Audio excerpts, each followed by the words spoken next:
Maiksi lang po ang aking babasahin, pero ito pong laman ng ating babasahin ay, kumbaga, yung sangalan ng Paul Pill, no? Sa buong bansa, andito na po yung aming isip, puso, at pagal na katawan. Pero may enerhiya pa, no?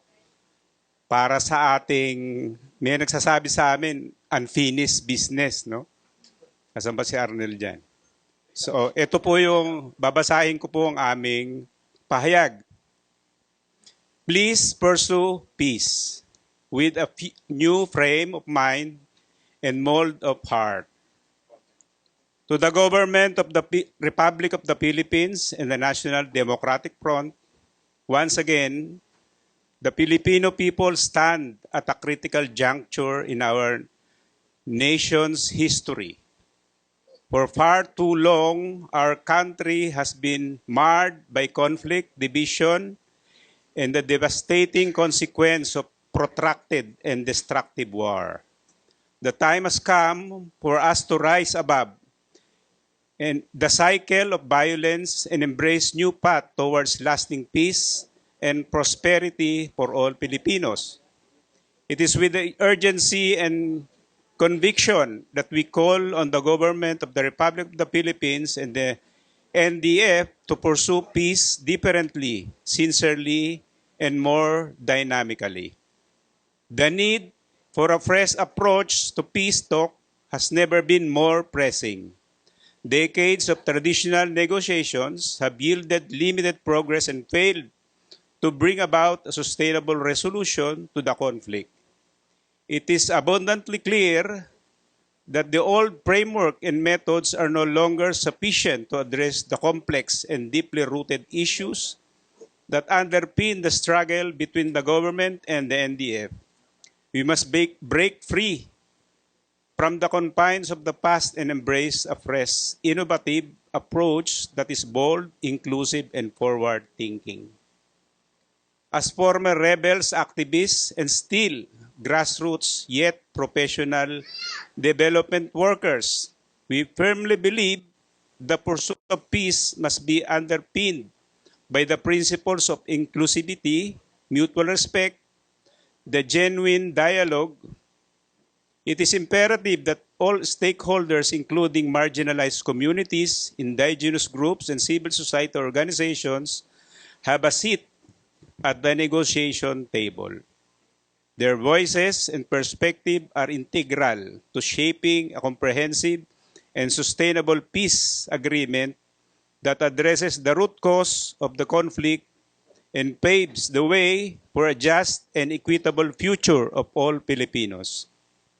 And we say this clearly and strongly. Any framework for peace talk must prioritize the promotion of human dignity, the human progress of every individual, especially the powerless and with no means.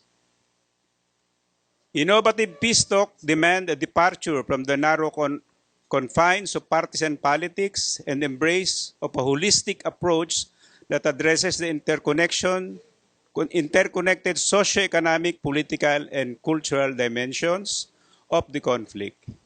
It is essential that any peace agreement includes provisions of comprehensive socio-economic reforms, land rights, rural development, and the equitable distribution of resources. By addressing the underlying causes of poverty, inequality, and marginalization, we can create the conditions of sustainable peace and development.